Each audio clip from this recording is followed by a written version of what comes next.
Hello again, everyone. Welcome back to another episode of the Richmond Way podcast. With me again, as per usual, is uh, Bonnie Mary Williams, the voiceover superhero. Hi. And then joining us today, our very special guest is Billy Brimblecom Jr. Welcome, sir. Hello. The CEO of Steps of Faith Foundation. Thanks for joining us. Thanks for having me. Yeah. We thought it'd be cool to have you on and talk a bit because we know Thundergong is coming up in October, or not October. It's October now. November is when it's coming out or coming up. But yeah, so with you coming on, we just kind of like wanted to have a way to, I guess you to have like a way to spread a little bit more info about stuff like the Steps of Faith Foundation, as well as like how Thundergong originated and whatnot there, and like with Steps of Faith, that being kind of like a powerful name in of itself for the foundation. What was like your original inspiration behind naming it that, and like how do you think it kind of encapsulates like the mission that you guys are doing there? Yeah. Awesome. Yeah. Thank you. So when Steps of Faith started, the guy who owned the prosthetic place, the prosthetic clinic where I was a patient, I have a prosthetic leg.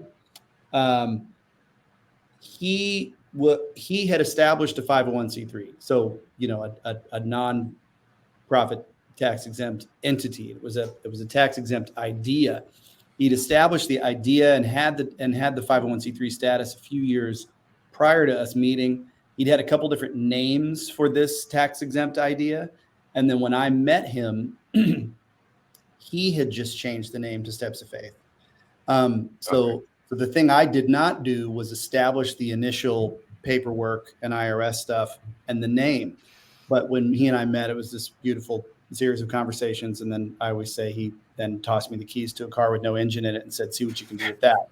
But I will say really early on, we were a good 6 months into me having this job. And I was like, oh, this is incredibly difficult, to try to build something from any business from nothing, but in this case, a nonprofit is very much a business, just has a different tax denomination. And if you're building a burger business, you'd make good burgers and market it properly, and people give you their money and you give them a delicious burger, hopefully. But with a nonprofit, you have to hustle for people to trust you, to donate, to give their money, and they don't get anything. They're just helping somebody else. So it's a whole other level of stuff, and you have to deal with a lot more scrutiny and, a lot of kind of antiquated thinking around how nonprofits work. Like, we don't need to get into that. Anyway, it's a lot of hoops to jump through. And so point being, 6 months into it, I was like, oh, this is very, very difficult. And then but it's funny because the name has kind of like, I've had to take many steps of faith in trying to make this thing work all the time, and more than 11 and a half years later, it's still working. But yeah, so very long answer to the name was in place before me. But yeah, it's and it's a common turn of phrase. We're not a religious organization. Take a leap of faith, a step of faith. It's very much what you kind of got to do. It applies to trusting a prosthetic leg to work the way it's supposed to work. And there's many layers to the meaning of the name. But yes. Nice. I like that. That's always nice to, like, I guess be handed something and then you're like, here, make it work. And then, well, I mean, you have done that, so congrats on that. So yeah, thank you. Yeah, good job. Yeah. But yeah, like with that too, like you said, you have prosthetic legs. Like someone that has like gone through the challenges of like being an amputee and like going through like what kind of, as you like took over and do it, like how did that gear, like how you, I don't know, like the mindset of like how you wanted to run the nonprofit because of having your own personal experience with it. Yeah, I mean that's honestly kind of how the conversation was even initiated. Again, Steps of Faith, when I entered the picture, was not a business. It was a tax exempt idea. It was a very good idea. Thankfully, it was tax exempt. That's not taking anything away from Rob Pittman, the guy that the original founder of the whole thing. but it started because one day I was in an appointment for my own leg, and my prosthetist asked me to speak to the patient he was seeing right after me, who had lost his leg to cancer like me, and he was healed up and being fitted for his prosthetic leg. And he was like, I think this guy, if you want to talk to this guy on your way out, I think he could benefit from talking to somebody that's kind of on the other side of this. You're a few years into walking, and I said, man, I would love to do that. I feel like that's part of why this happened to me, and I don't get to have these kind of conversations very often. So I went in the room, I talked to him, I could see the hope in his eyes, and I left that day just really, I'd had conversations like that. At that point, in 2013, I lost my leg in 2005. So it hadn't been, it'd been years, but not that long, Mm-hmm. And so we had a brand new baby, my wife and I was a full-time musician at the time, and most of my work was on the road. So I was like not pumped to, leave the house, let alone leave the city. And I kind of had in my head, I was kind of poking around like I might need to do something else for a living. And my whole life I'd known I wanted to be a professional musician, like since I was a child, and had been. But I had raised some money for other things before and participated in fundraisers and was really aware of I was somewhat aware of how that worked. And there was a large fundraiser that happened for me when my health insurance was not basically doing what I was paying them to do because, again, stupid things we don't need to get into in 2006. So I kind of like naively thought, I know I have a lot of friends and I know a lot about this. But so, I mean, really to answer your question, it was kind of like, because that fundraiser for me needed to happen. And that is, Steps of Faith helps amputees that have no health insurance and no other way, or no prosthetic coverage. I had health insurance. It just was, they were just not doing what they were supposed to do. So I was sympathetic to the cause, right? And I understand the importance of, I don't feel like a handicapped person very often, even though by definition I am, because I have the proper tools to allow me to live my life for the most part the way I want to live it.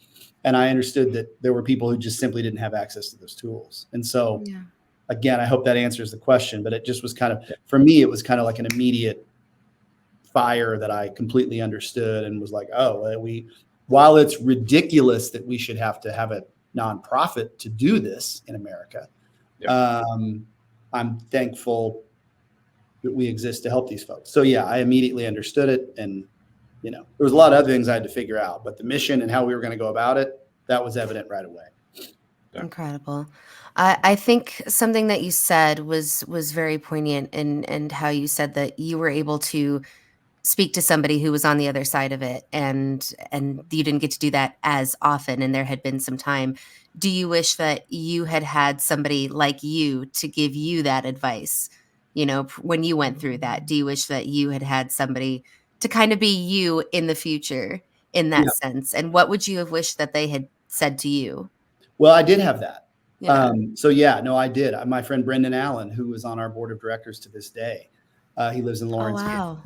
Yeah. So no, I was very, very lucky that I had all that,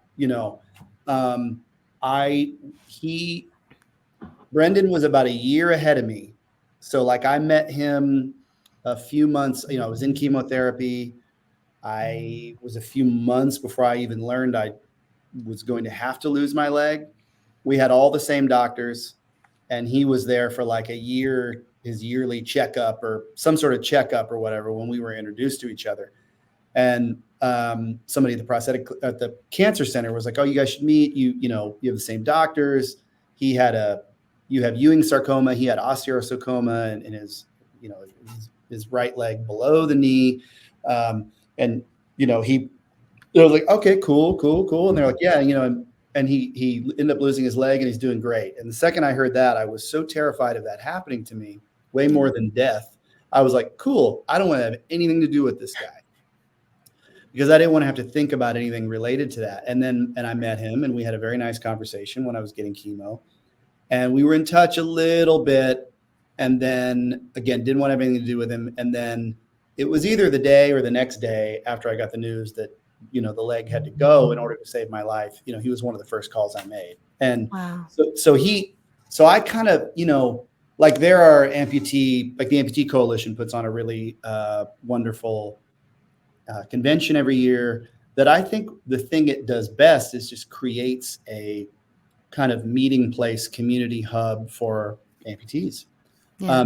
Having been there kind of on the business side of it with Steps of Faith being there and that kind of thing, I've spoken at it before. The thing that I witnessed is most, it's like for some of those folks, it's like, here's the one time a year I can really be me and not feel like I'm being stared at, let my hair down, so to speak, and all that kind of thing. And I think that's beautiful. Yeah. I didn't, because I had Brendan kind of instantly, I didn't really feel like I needed that. I don't hide my leg, especially these days, last 11 years, it's like I talk about it every day. But does that make sense? I kind of had this a guy that was like my age. We had a lot in common that was just kind of there for me out of the gate. So he was kind of able to answer a lot of those questions for me. So anyway, yeah. No, I think that's great. And I think, I don't know, I always talk about how if we go through something, my personal opinion is that it tends to be self-serving if we don't use our experience to share it with somebody else who's going through the same thing. If we go through something hard and we don't offer to help somebody else who's going through it that we know, like a friend, if we're like, no, I don't want to do that. I don't want to be there to help you. It's like, well, don't do that. Like that's kind of my thought on it. So I feel like, when you do go through something hard, whether it's, any sort of loss or well, there's so many different hard things we can all go through in life. I feel like there is a benefit to helping others through that who are going to be going through that or who are going through that when you've already been through it and you've been there on the other side. And I think it's something beautiful and that can be something nice in a really crappy situation. So I just think it's wonderful that you had that and you were in turn able to be that for somebody else. I just think that's really great. Yeah, sure. I mean, I everything you said, it's why we're on Earth all together right now at the same time. Yeah. We're here to ease each other's burdens and share each other's joys and pains. We're not all on our own planet, like we're meant to live in community. So yeah, 100%. Absolutely. Very nice. And like you had kind of mentioned it earlier too, that like you were a musician, like before all of that happened. And then like, so, and you still are, but like kind of what role has music played for you, like in like your journey of like both going through that, and then how does that like still influence you, both with like Steps of Faith Foundation, and then obviously like into like how that then originated Thundergong. Yeah, I mean, I like to say that there are. I remember being a kid, you're taught that there are three basic human needs, food, clothing, and shelter. Mm-hmm. I would add hope to that, and music for me. I mean, it really is kind of like the lens in which a lot of times subconsciously, but hindsight, it's music and my life in it as a musician since I was a child is like kind of the lens in which I do everything. Music can be a solo endeavor. It's fun to sit down by myself and play the drums. But the drums not being a melodic instrument, like you can sit down and play a song on piano. I can sit down and play a song on the drums, sure, but you can't necessarily sing along to it. As always, music has always been a collaborative endeavor for me. So really, I mean, I could go on and on and on about this, but I will just say, when I was handed the keys to the car with no engine in it, like I talked about earlier, the day I met or had the conversation with Rob to start this thing, I just reached out to everybody. I slowly started to reach out to not slowly. I quickly started to reach out to everybody I knew, pretty much. Check out what just happened to me. So, because in the following along in the story, guy loses his leg at 28. I'm reaching out to these people that love me and care about me.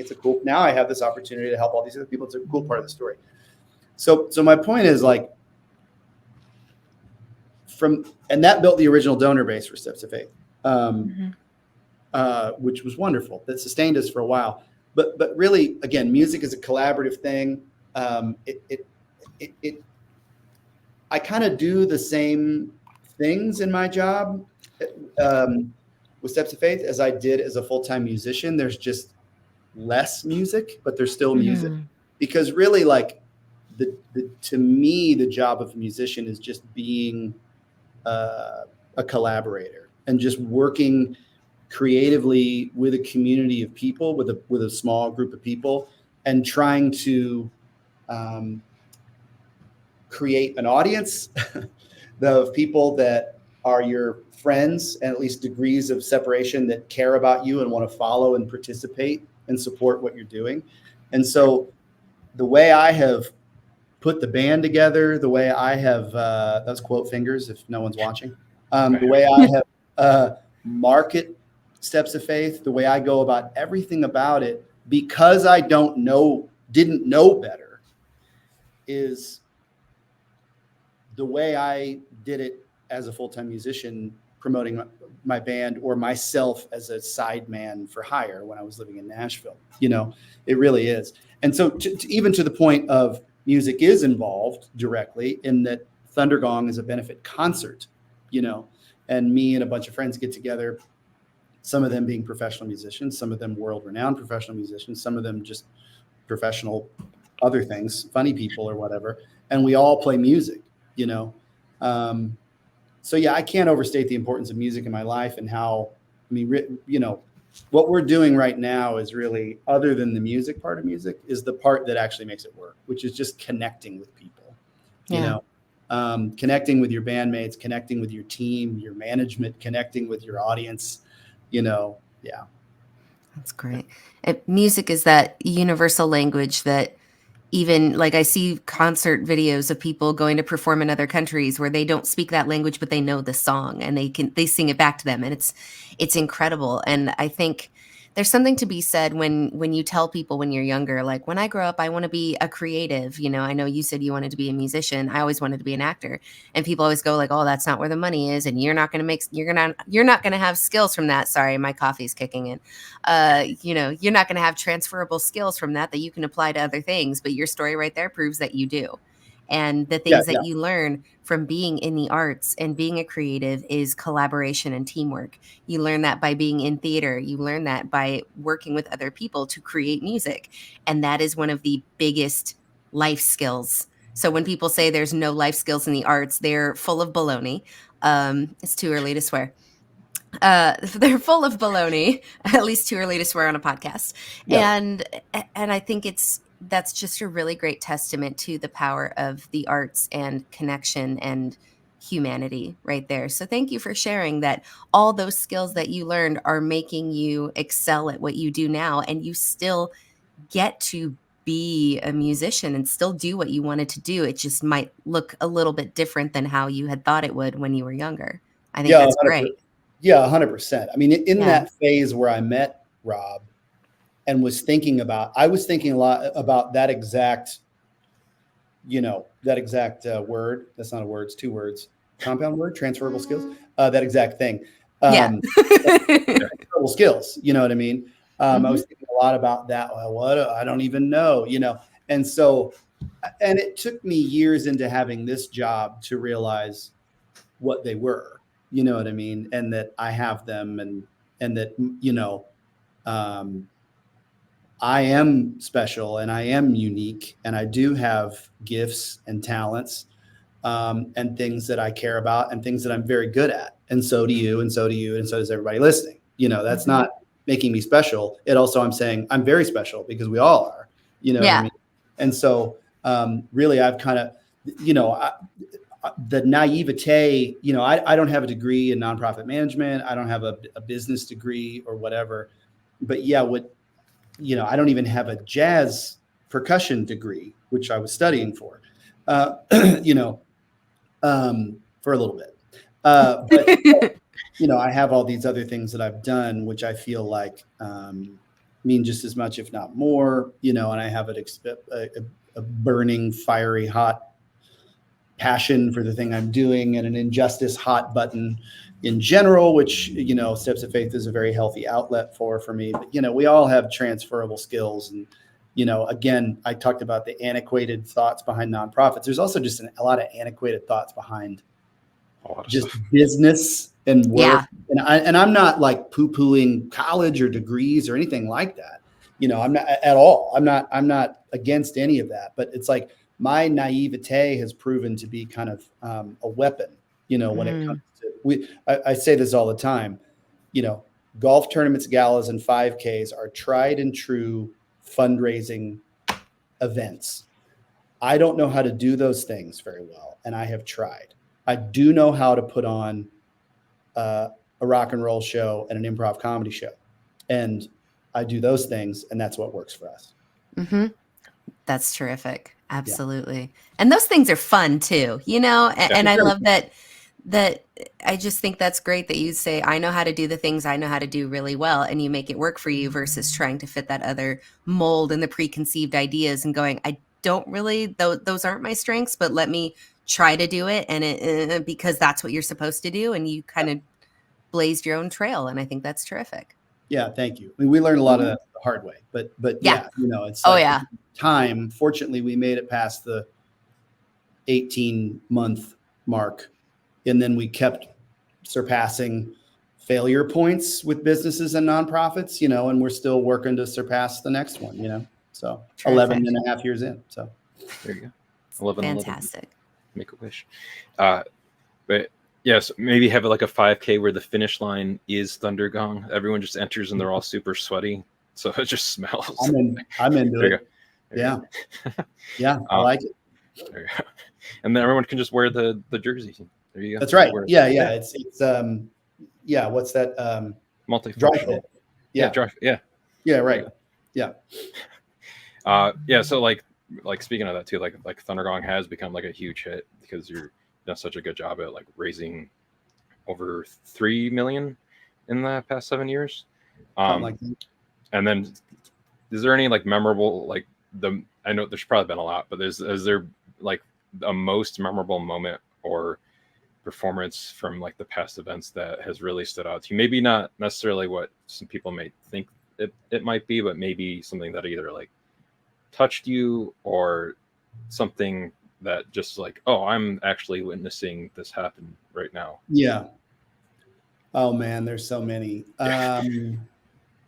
All of them are memorable and very, very many highlights to each one of them we've done. I think maybe one or two might be the very first year, is like the most special in a lot of ways, kind of singularly sits in its own place in my mind and heart. But, the very first one, we opened the show, there were 3 drum sets on stage, which is about too many, but it worked. And we opened the show with Jason singing 3 drum sets, In the Air Tonight, the Phil Collins song, which comes in with the big, one of the most probably famous drum fills of all time, right? And the 3 drummers were all amputees. So it was me, it was my brother and bandmate Cactus Mosier, who's also a left leg above the knee amputee drummer. I was kind of able to be to him right after he lost his leg, kind of like Brendan Allen was to me, but it was even more specific. Same leg, same spot in the leg, same job, being a drummer.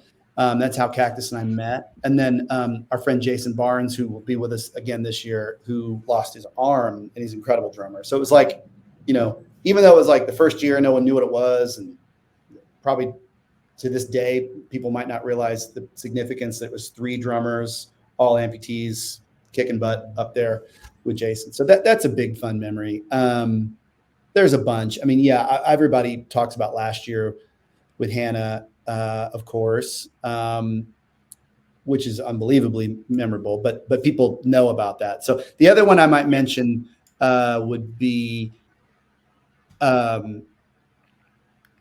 the year before that, having Justin and Dan Hawkins from The Darkness was really, really just so exhilarating and fun. And those guys are just true blue rock and rollers.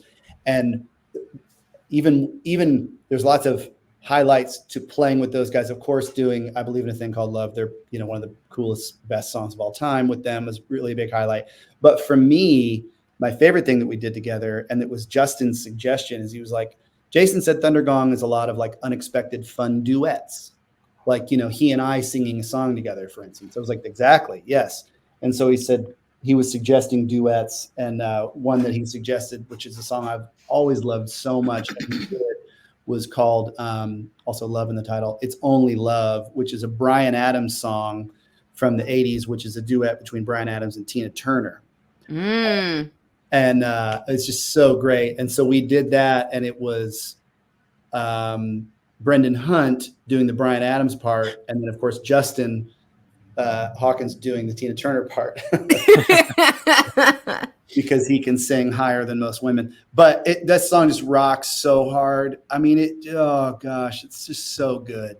It's just so good. So yeah, I could go on and on about, but that was a big one. And then I guess to, rule of threes, then having Foo Fighters do in 2020, Jason asked if they would do a song.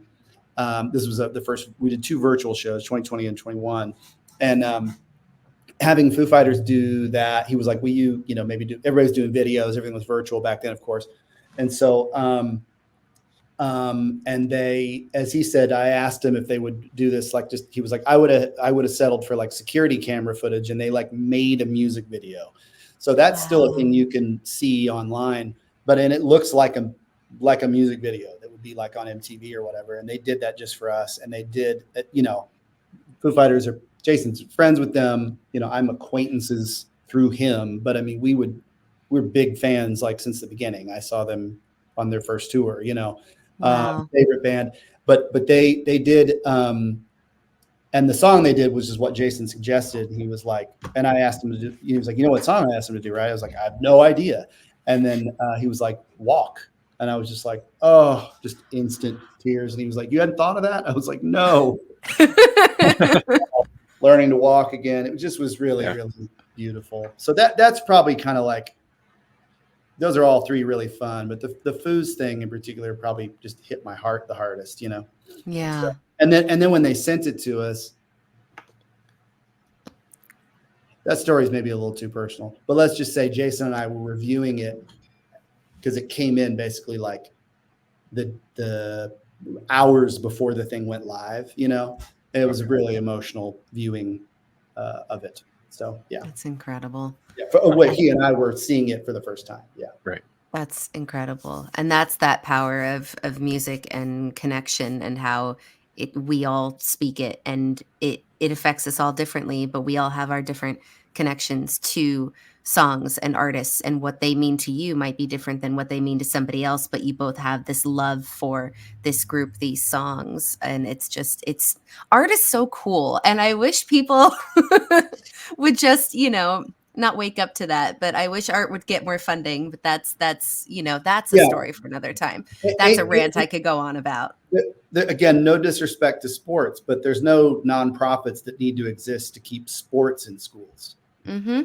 Yeah. And also, again, no disrespect to sports. The joke I always make, Kansas City, it's, one of the, people don't realize, one of the most historically music cities in the country of all time. The song way back going to Kansas City was written about this place for a reason. So there's kind of jazz all over the city. And my joke, like at the steakhouse, there's even jazz as background music, live jazz. My joke is, how when you go to a really fancy steakhouse and there's like, like 3 or 4 or 5 guys playing football in the corner?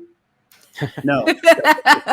That's not a thing that exists, but there is 3 or 4 or 5 guys or gals playing music in the corner. Mm-hmm. Music's the thing you can do your whole life until you die. Again, I love sports. It's no disrespect to sports, but it's like, why would we, there are people that are actors and painters until they die. You're not out there playing baseball, or your body, it's just that your body's not made to do that until you're old, Yeah. Yeah. Like a finite amount of time. Yeah, it's bizarre that the arts, there's not a news, weather, and then, arts on the nightly news, but there is sports. Mm-hmm. Anyway, again, no disrespect to sports. But yeah. No disrespect to sports, but it's a bunch of baloney. I was at a big football high school, and I was in the drama department. There's no way I'm playing football. I'm 5'3". Right. But I was in the drama club, and our funding got cut all the time, and it was always like deprioritized for whatever. It's like School Musical. Well, here's a couple of pennies. Good luck, you know. Well, So right. yeah. Yeah, it's okay. We can rage about that. It's totally cool. Yeah. Anytime you Yeah. want to rage, you just let me know and we'll You just go will- off. It's You great. will rage against that baloney. Yes, rage against the baloney. That was That's the our Kids alternative Bop title. version. Yeah, that was the alternative title to the band. They were like, Yeah. That was on the their first. machine. It was on their first demo. Yeah. Yeah, Mhm. but now it's the Kids Bop version. Rage against the baloney. Yeah. Glad that made you laugh, Mark. I appreciate that. Yeah. Baloney will make I'm me laugh. funny when the caffeine kicks in. Yeah, big fan of Weird Al's baloney. There you go. That sounds like a weird sentence to say. Yeah, it does. Anyway, yeah. I get it, Yeah. So like Steps of Faith has like helped more than like 1,400 people regain mobility. Is there like I know I asked you a story about Thundergong specifically. Is there any story about like Steps of Faith Foundation and like maybe like one recipient in particular that like kind of touched you? I know all of them probably have, but is there like one that like really kind of like that's the first one that pops in your head when that question? Yeah, sure. Yeah, I mean, these days we're helping so many people, you know, and I have a small staff. There's 4 of us full time. So I don't even know all the stories and you know, in full detail, you know what I mean? Right. So we've, you know, our goal for last year, the goal was to help 262 amputees around the country. No, 250. We helped 262 last year, amputees around the country. This year, the goal was 300. And as of last week, and it grows like every day, we're already over 330 for the year. So we've already beat the goal. So it's just insane, the pace that we're on. But yeah, man, there's a bunch, you know, narrow the stories down to maybe one really good one. There was a guy who, this is several years ago, this was in Topeka, Kansas. So it's the capital of Kansas, about an hour from Kansas City. And,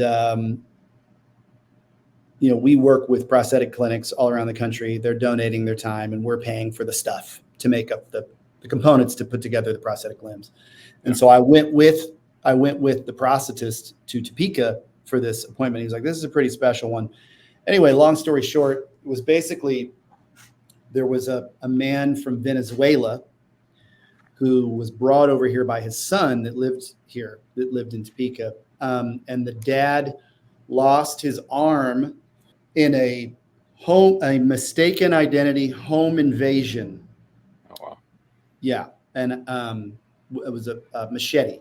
So just gruesome, awful, you know, I just lost my leg to cancer. It was planned. I'm fine compared to that guy. Right. So, and mistaken identity, it had nothing to do with him. So basically we helped the guy get a prosthetic arm to wear. And it was the upper extremities always, I always get, I don't wear one obviously, but it was basically, the hand would open up based on, and it was kind of like, not a hook, but, you know, like this, based on body power. So based on how it would strap on how he would move his arm this way. And so I had a video of it that's maybe either on the Steps Instagram or my own or both. Again, this is years ago, probably 20, I don't know, 18 or 19. But point is, they got it on him and they talked him, you know, through translator of his son, how to operate it. And the prosthetist like pulled out, it was like a pen or like a pocket knife or something. And he was like, okay, come take this out of my hand. And so he went over, you know, extends this and then picks it up. And then he's like, all right, set it down over there. And then you saw him do it. And he was like, then he basically was like, again, like he asked if he could do it again. You know, it's just like, just seeing him light up where he's like, oh, I just picked something. I just used it. I used my hand again, you know? anyway, that one in particular really got me, and it was this just beautiful story of like family and the son taking care of his dad, getting him over here to where he could receive that kind of care, and and just Anyway, that one got me. There's a ton, man. But that one, first one that comes to mind. Mm. Yeah. Wow.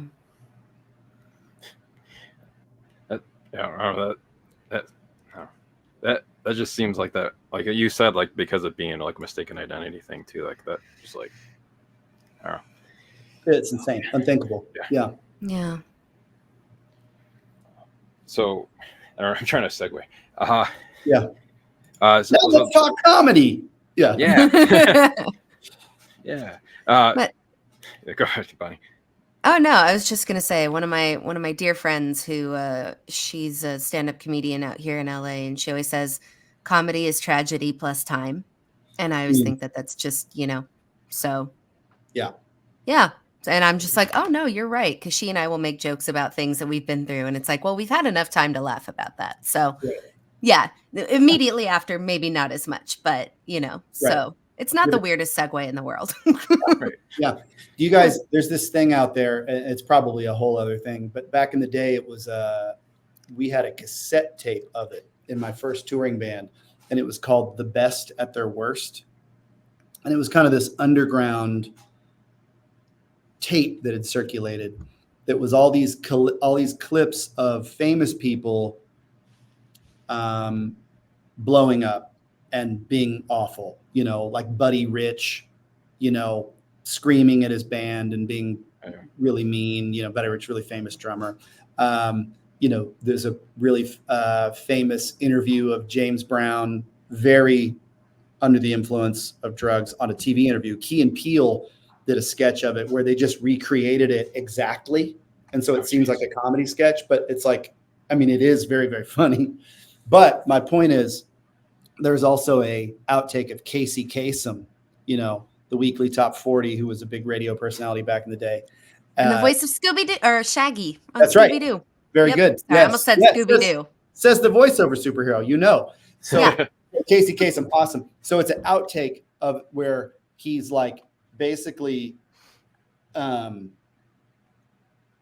it was either going from something like real bubbly pop music into like a sad story or vice versa. And then he was like, starts to go into it. And then it's an outtake of him just cussing like crazy, basically like, from this, then I got to go into the beep dog story, the dead dog story. It's just really hilarious. Like he's complaining about how terrible, like, you guys can't tee me up better than that. Oh man. Yeah. So anyway, on the Today Show, they always say, we're going to shift gears now, and let's talk to Carson Daly about this new Shania Twain Vegas residency. Yeah. I'm sure someone's probably paired that Casey Kasem audio with Scooby-Doo animation too. Oh, I hope. Right. Especially if you haven't, Mark. Yeah, because he's talking about. Well, yeah. All right. If someone hasn't yet, it's the internet. You Someone should probably do has. it. But if someone hasn't, I'll try to do it. Yeah. And what a great time to do it for October. That's all I'm saying. Happy October 1st. Yeah, always spooky stuff with Scooby-Doo. And then also we could make a good segue to another Scooby-Doo voice in the Scoob feature from a few years back, voiced by our brother Will Forte. Yeah. Mm-hmm. Yeah. And I enjoyed that movie quite much. It was very good. Yeah. Yeah. And I'm still bummed that Scoop Holiday Haunt was a tax write-off. Yeah. But and also starring Will Forte, Coyote versus Acme. Also another movie that we won't get to see because of the same reason. Yeah. But that's a whole other segue that I could go on that I don't want that I won't. Yeah. But yeah, so like the lineup for Thundergong is always incredible, like you said. Like what kind of people who can look forward to this year for the sold out show, and how do you usually go about like trying to signing, or just not signing, but like asking people to come on board each year? I'll answer that in reverse order. Questions there. It's always just friends. You know what I mean? It's either friends of Jason's, friends of mine, mutual friends, a friend of Forte's. You know, Will has brought a number of people to the table. So yeah, you know, there's never been like, you know, like an artist that none of us knew and we just happened to find a way to reach their people or something like that. Nothing wrong with that. But, you know, and everybody donates their time, which is really beautiful.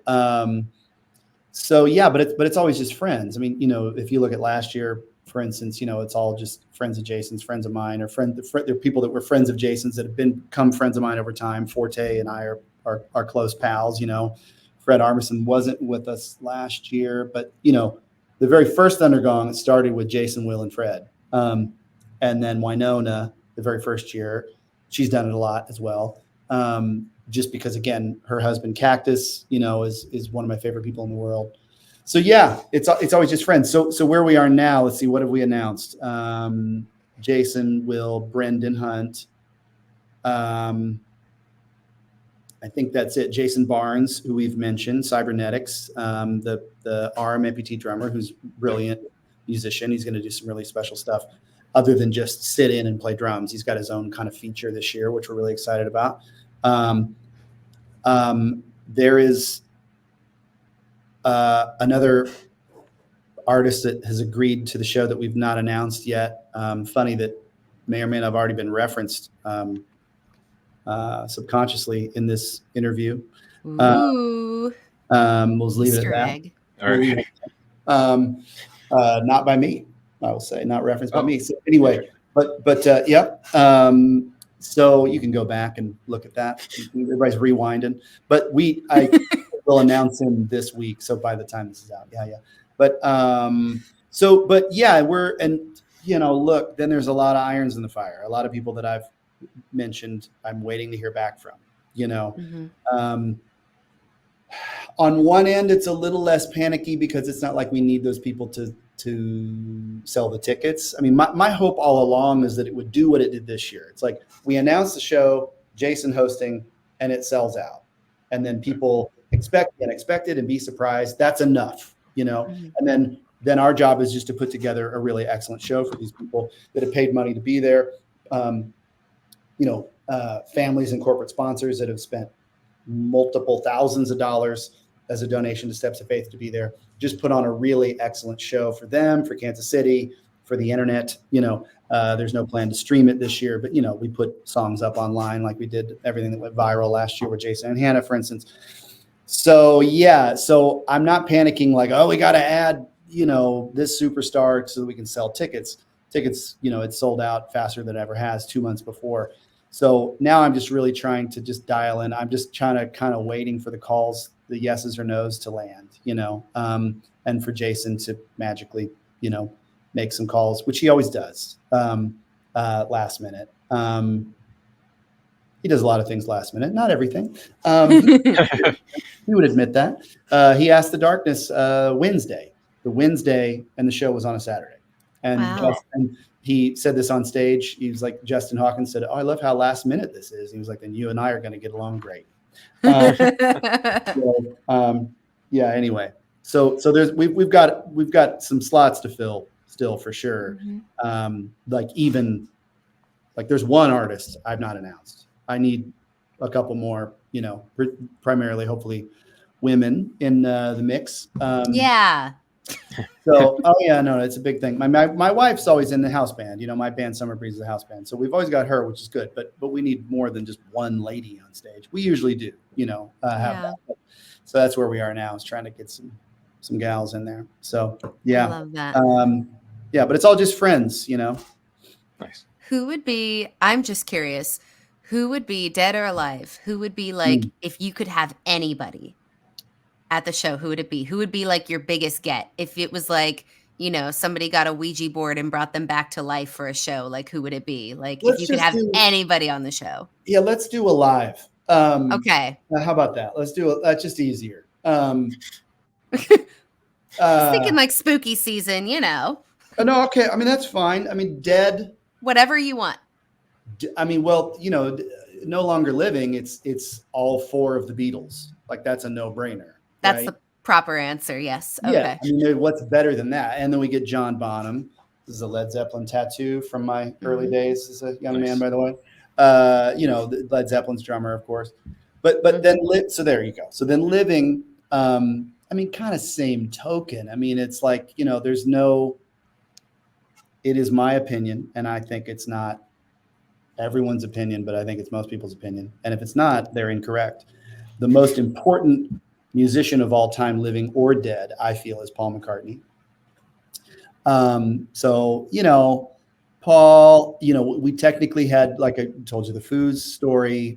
I would love to have, the whole original show was actually, the date and everything was planned around a day off for Foo Fighters.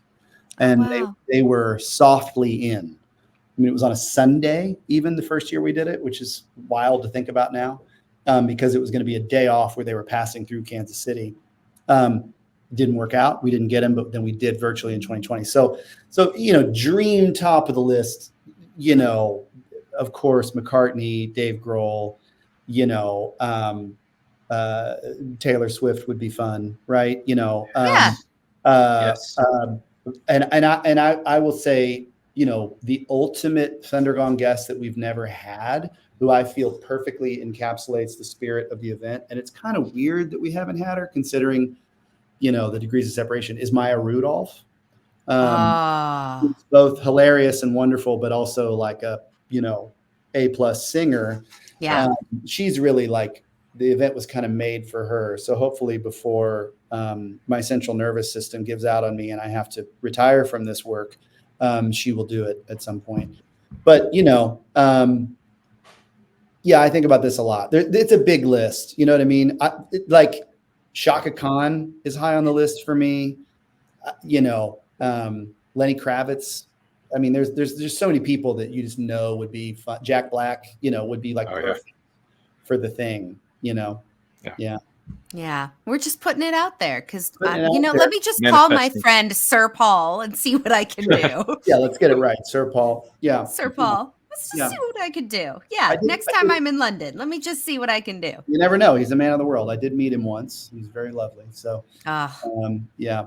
Amazing. Yeah. It's always, that's the fun thing. It's always, we like to have, kind of a core stable of our pals that are doing it every year. And then it's like some, Hannah was new to the show last year, of course. And it does not look like she's able to do it this year, but that's also not 100% yet. It's like, I really don't, I'm not holding my breath that she's able to do it this year, but by any means, but who knows? The whole thing is always, she came on 2 weeks before last year, maybe. So, again, the Hawkins brothers were 3 days before. In the second year, Ben Harper came on 3 days before. So who knows, man? Nice. I'm definitely looking for this. So I'm going this year, and it'll be my first time. So I'm definitely looking forward to just being there. I've never been to Kansas City before too. So, and it's gonna be a whirlwind 24 hours for me because I'm flying into there at like 10 in the morning, hanging out in Kansas City, going to Thundergong. And then I'm going to the airport and sleeping there, and then flying back here, and then working the Arizona Cardinals game the next day. What time does your flight leave on Sunday? 5 a.m. Whew. You could sleep for a while. As a guy who spent the entirety of my 20s, like sleeping in a van and driving through the night to various cities, I've retired from that behavior whenever possible. I'm just saying there's a lot of good hotels here. There's even some decent hotels by the airport that you could, potentially sleep for 4 hours. But again, I appreciate the hustle. We have a very nice new airport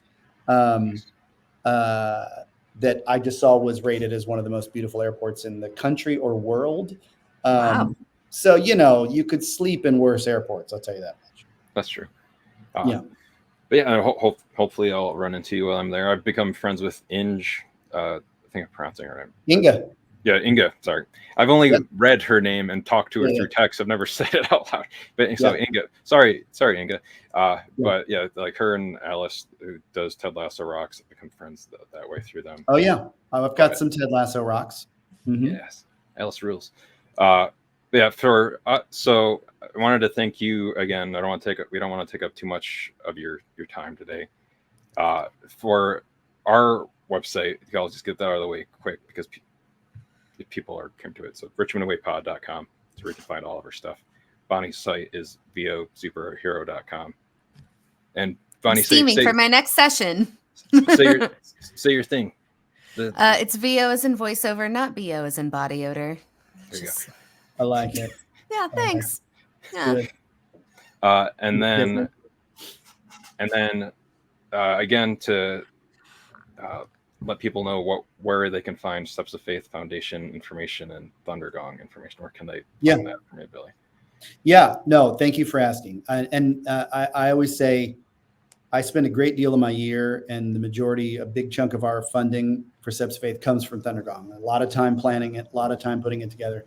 It's a hard endeavor, but worth it. But that's all of that work is for one night each year, and Steps of Faith is getting amputees, back to their mobility and back to their lives every day, every other day of the year. So the cliches about fundraising are true. All the donations do add up. There are people who give us astronomical amounts of money. And there is someone who donates, it's like $1.12 or something like that every month from Indonesia.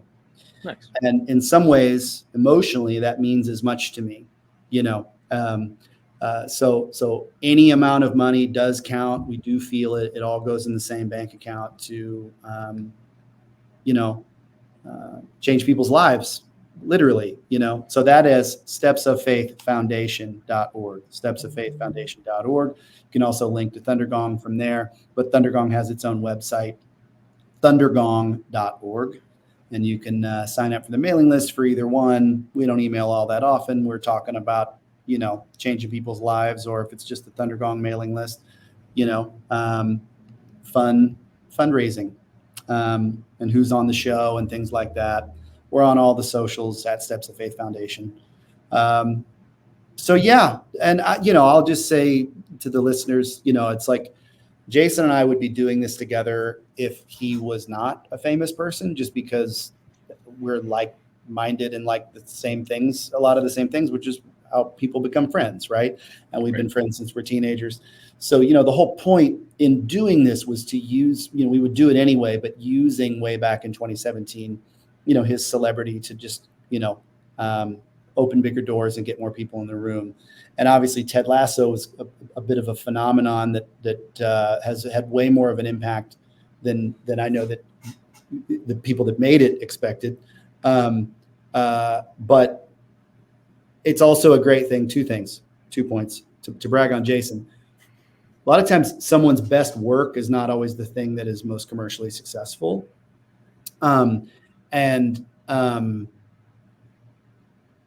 His best work might be yet to come, Jason, but his best work so far in a career of a lot of really great stuff is Ted Lasso. So it's great that something that is truly that excellent also more than just his friends and family agree, and it's become this thing that is like changed culture in a way. There's a podcast that's still running for the show that's been off the air for a year. There's several of them, and you're one of them.